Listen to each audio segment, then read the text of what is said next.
പുലർച്ചെ ദേശീയപാതയിൽ വാഹനങ്ങൾ കുറവായതിനാൽ മാത്രമാണ് വൻ അപകടം ഒഴിവാക്കാനായത്.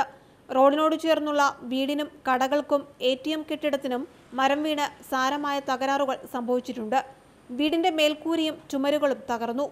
ദേശീയപാതയോട് ചേർന്ന് അപകട ഭീഷണി ഉയർത്തുന്ന മരങ്ങൾ മുറിച്ചു നീക്കണമെന്ന കാലങ്ങളായുള്ള ആവശ്യം അധികൃതർ അവഗണിക്കുകയാണെന്ന ആരോപണം ശക്തമാണ്.